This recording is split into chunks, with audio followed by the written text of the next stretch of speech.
Hey there. My name is Chris Bagg, and I am the head coach at Campfire Endurance Coaching. And today we are going to talk about why it really takes so long to get ready for an Ironman. First of all, just a little background. I came into Ironman in 2009. That was my first race at the great and now sadly departed Ironman Canada. And before that, I had been mostly a 70.3 athlete. And I stepped up to the Ironman distance, and I had the totally cliche initial Ironman race. I had a good swim, I had a solid bike I was really proud of. I came off the bike, and I was like, I'm going to run onto the podium. I had a good first half marathon, and then the wheels began to come off. If you've done an Ironman and you've had this experience, you might have said something like, oh, I was having a really great race until the second 20 kilometers or the second 13 miles and things really fell apart. Well, I'm really sorry to tell you, but if that happened to you, you really didn't either prepare effectively, pace effectively during the race, or fuel effectively during the race. Blowing up in the second half of the marathon doesn't mean that you were close to your goal. It means that early on in the bike ride, you lost your goal. You screwed up at some point in there. Most likely because your pacing or your fueling didn't match your fitness. So today, we're going to talk about some ways that you can actually prepare for Ironman, and the reason why we at Campfire say, if this is your first Ironman and you haven't done a lot of other triathlon, it's probably going to take you about 3 years to get ready for an Ironman. I know that is going to be a hard pill to swallow for some of you, but that's really the case, especially if you're new to the sport. If you're not new to the sport, if you've been doing a lot of 70.3 before, you can probably do it in 2 years, but bear with me and we'll get there in the end. Okay. So there are 3 big reasons why it takes that long to get ready for an Ironman. The first is that you really need a big margin for error in Ironman. You never want to be close to the edge or like the red zone or whatever terminology that you're going to go with here of into threshold or 8 out of 10 effort. There's a lot of different ways people talk about it, but basically you need to find out what the effort is that you can't go beyond.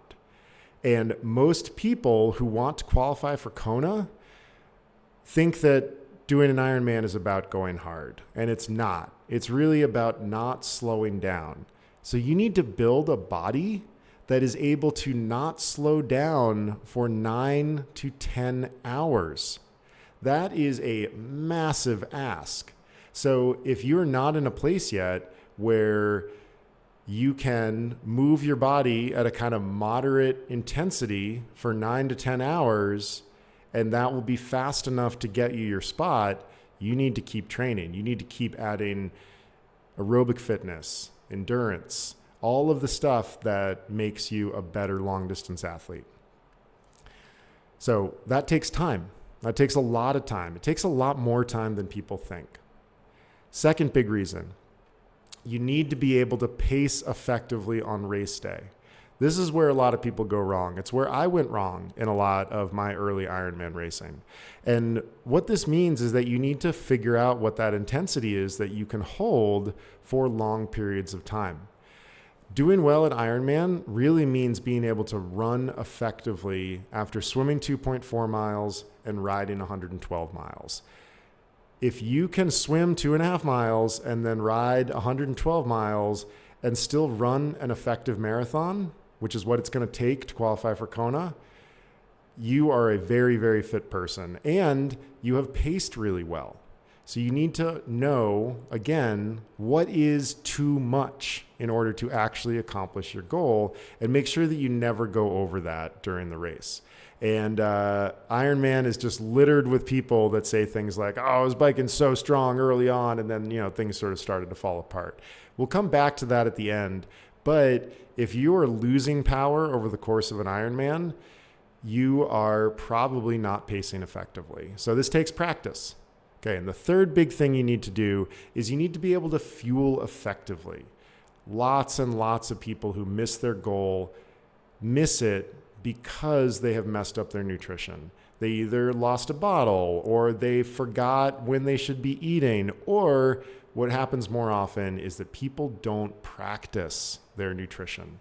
They don't every long ride go out there and practice what they're going to do on race day. They don't play around with different nutritional products. They don't fuel effectively when they're doing their long runs.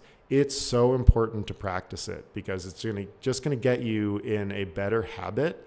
And believe me, Ironman is you do not rise to the level of your training, you fall to the level of your habits. And if you got shitty habits around nutrition, those are definitely going to show up on race day.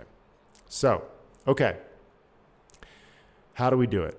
So first of all, I really want to say that we are indebted here to a lot of the ideas that Gordo Byrne has put out on his Substack, in his book. Gordo has been in the sport for ever, I think. 2002 Ultraman world champion. He's been an elite amateur. He has raced in the elite fields. He describes himself not as a professional. And if you really want to learn more about Gordo, there is a great Rich Roll podcast featuring him where he talks about a lot of this stuff. But I heartily encourage you to go check out Gordo's Substack. It's really good. It's called Endurance Essentials. It is the best $7 a month that you can spend if you're an endurance athlete. I mean, other than, hiring us as your coach. But I really, if qualifying for Kona and having good Ironman results is something that's important to you, I really urge you to go and read Gordo's stuff. It's really, really good. Okay, so Gordo's got 4 steps to long course endurance ability. And the first step is called basic fitness. This isn't going to go over well for some of you, but it is a year of 12-hour-a-week training. 5 days on, 2 days light. Those 5 days are 2 hours a day. The light days are 1 hour a day. The rules are that everything counts. There's no minimum intensity, and you should probably have some kind of strength component in there. If you can rack up 1 year of 12 hours a week of basic fitness, you are going to be super duper prepared for your Ironman journey. I told you that there was a way to cut this from 3 years to 2 years. You can probably see it here. If you're already an experienced triathlete and you've put in a full year of 12 hours of training, you're probably already accomplished the basic fitness part of this part of the video. So from there on, you could move on to the next step. But if you're not, or if you really want to do this process the way that it's intended, go ahead and do a year of basic fitness training. I bet you will be blown away at the change in your quality of life, the quality of your training, the enjoyment of your training. You'll certainly get a little less obsessive about things because everything counts. You go on a walk, count it. Any other kind of activity, count it. It's just a really, really great way to make sure that your body is prepared to move effectively for the duration of your Ironman. Okay, great. You wrapped up your year of basic fitness. Awesome. I'm so stoked for you. Now we are going to move into the process of getting fitter and faster and more economical. In Gordo's terminology, he refers to this as metabolics because what Gordo does is he tracks a lot of training with lactate testing. Lactate is a great way to monitor your training and to see if what you're doing is effective. You don't need to use lactate training. You can use any kind of analysis software, or you can write it down, anything like that. But what you really are looking for is over the course of the next 6 to 12 months of training, are your workouts taking less out of you? Okay, what does that look like? Imagine that you've got a 40-mile loop that you ride on your bike pretty regularly. Or maybe you've got a 10-kilometer loop that you run on, something like that. You're probably using a heart rate monitor, a power meter, maybe lactate monitors, something like that. But the goal of any training is that over time, repeated workouts will take less out of you. So, don't go and ride the same 2-hour loop or the same 10K loop every time, but maybe once a month you do that loop, and either you fix your effort, so you're like, I'm only going to ride this 40 miles at exactly 200 watts.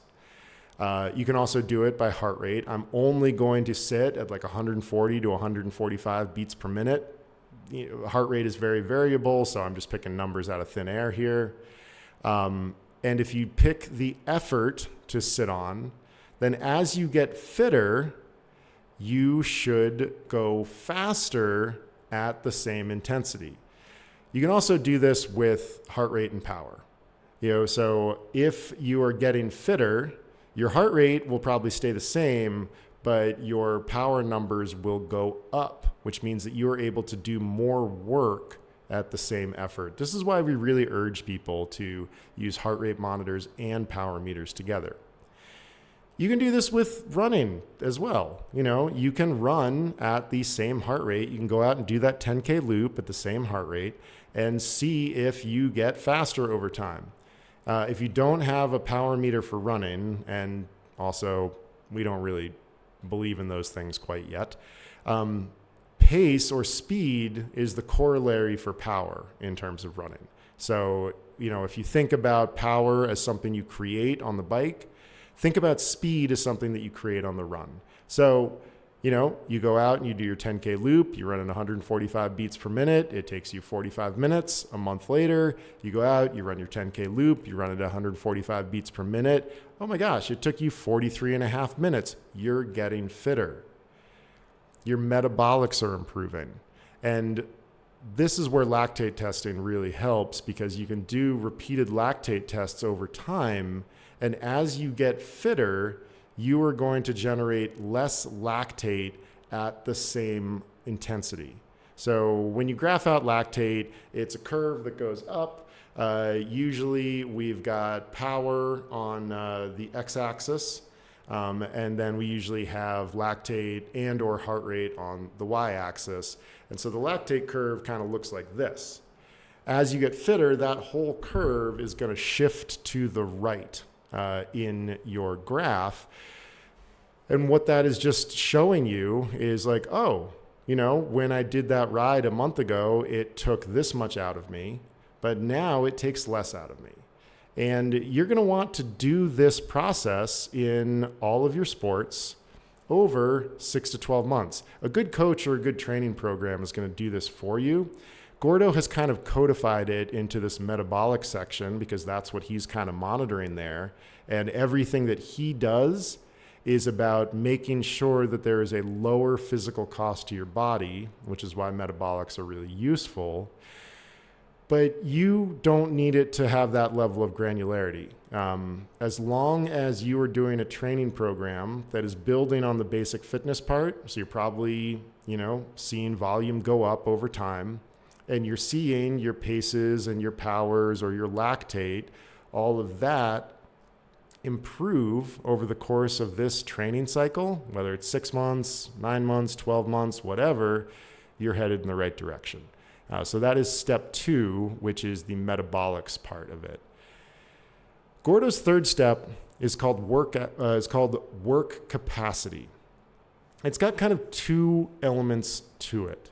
And this is the same approach that we use when we're coaching our athletes. But part 1 is just, can your body move continuously for the duration of your goal event? So you're trying to qualify for Kona. That means 9 to 10 hours of consistent movement. Can you go out and walk for 9.5 or 10 hours without taking too many breaks? Do it. That's one of your things. Can you ride your bike for 9 or 10 hours at a fairly low effort and not be completely destroyed by it? I'm not going to suggest that you go swim for 9 to 10 hours or you run for 9 to 10 hours. Swimming would probably be pretty boring and or dangerous if you were swimming for that long out in the open water. And running for 9 to 10 hours, there is such a muscular damage and joint damage component that please don't go do that. But go for a walk, see if you can walk for 9 to 10 hours, or go see if you can ride your bike for 9 or 10 hours. And if you can't do that yet, you got to spend more time on basic fitness or the metabolic step. So you got to go back. Okay, great. Happy that you paused this video, went for a 9.5 hour walk, and now you're back. Great job. I don't know, eat something. Once you can move your body for the duration of the event, now it's, can you do the work necessary to achieve your goal? For most of you, if you're trying to qualify for Kona, you're going to be aiming for an Ironman that's in 9 to 10 hour range. This is dependent on sex. It is dependent on conditions. It's dependent on the course. A cool day at Ironman Arizona is a very different event than a hot day at Ironman Lanzarote or Lake Placid. The hillier the course or the hotter the conditions, the more you're going to have to be really careful with your pacing. But we're getting away from things a little bit. So can you do the work required to do an Ironman in the time that you were trying to do it? How do you measure this? Okay, the swim, pretty easy. Can you swim 4,000 meters in roughly 60 to 75 minutes? That's pretty much the window that you're going to need to be able to do your Ironman in. This one is pretty simple because really you're not going to spend too much time swimming like longer than 75 minutes or 90 minutes in your regular swimming.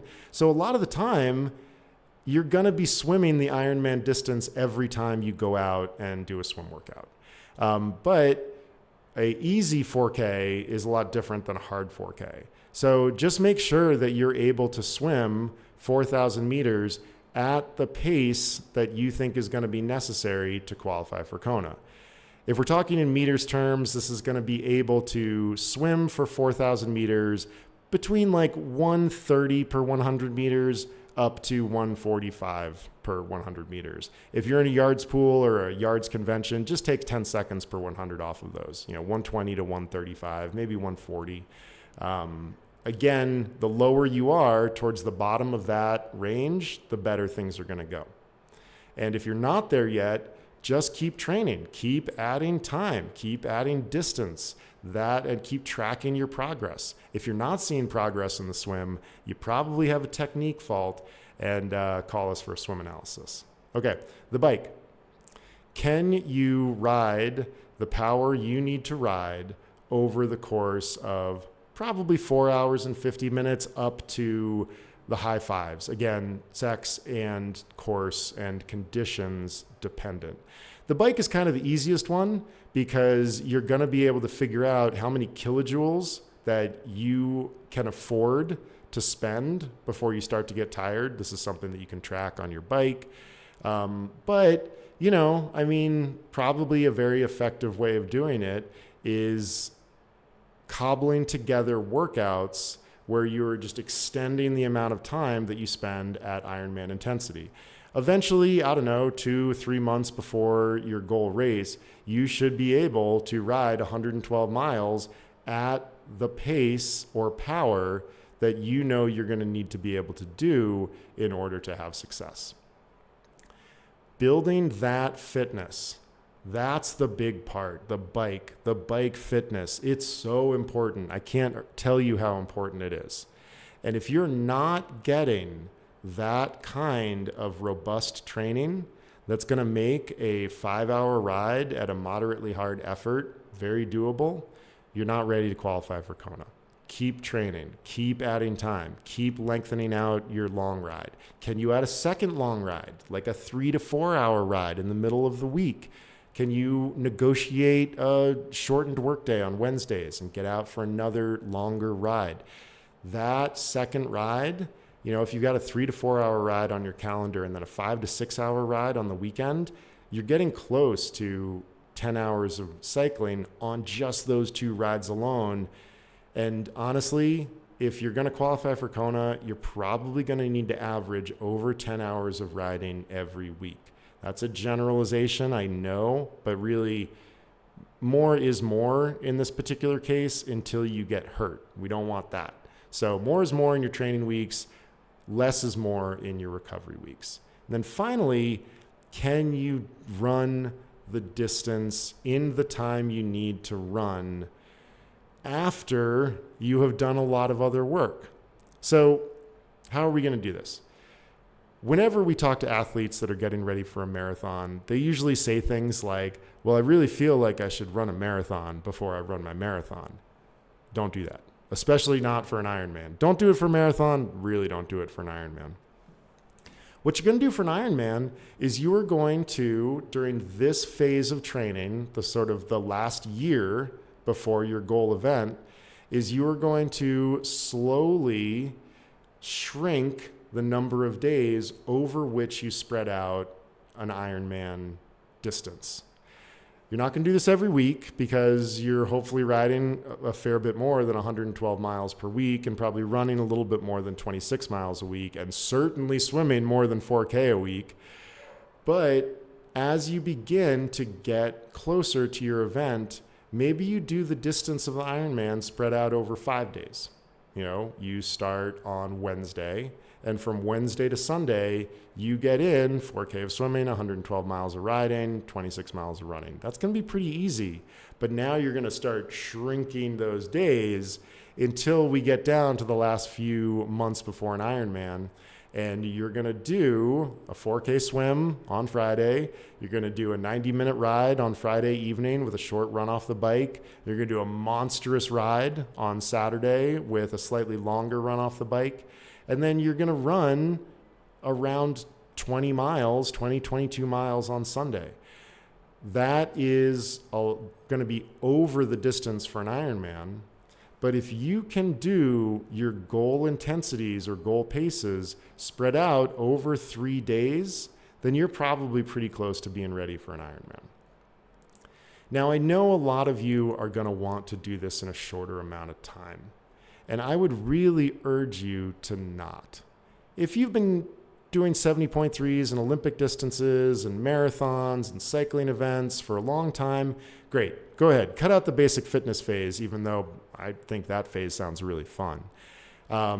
Jump straight to the metabolics phase, or, another way to think about it is the economy phase. You're just trying to make the training take less out of you. And that's the nature of all endurance training, really, is this effort, can I make it cost me less?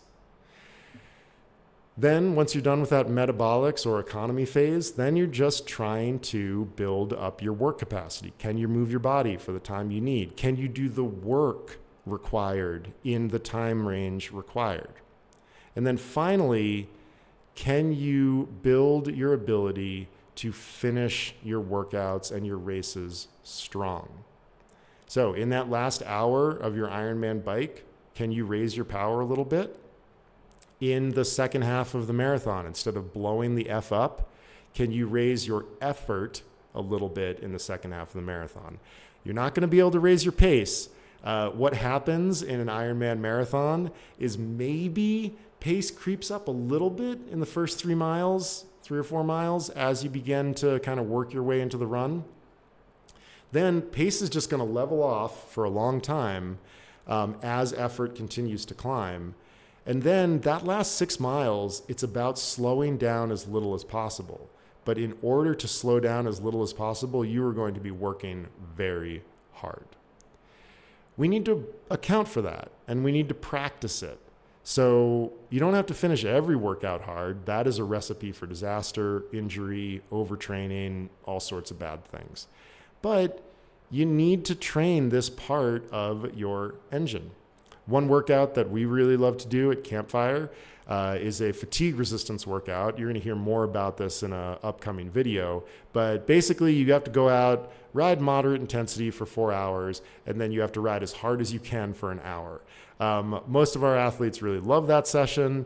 I'm kidding, they don't. But it is a really effective way to get a lot fitter and to practice this way of doing things. Same thing on runs. Moderate intensity to start, finish with an hour of goal intensity or pace running. I can't stress enough, this is not about riding a particular intensity and then riding harder or running harder. No. That's not going to work. You're just going to blow up.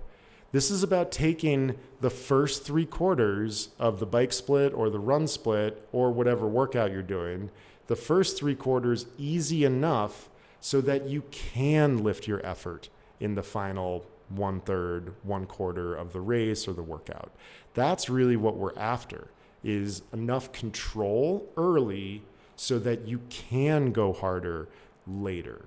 That's the thing that most first-time Ironman athletes really mess up. They go out there and they think they want to put some time in the bank. And so they go probably a little harder than they should. Well, that effort will definitely catch up with them over time.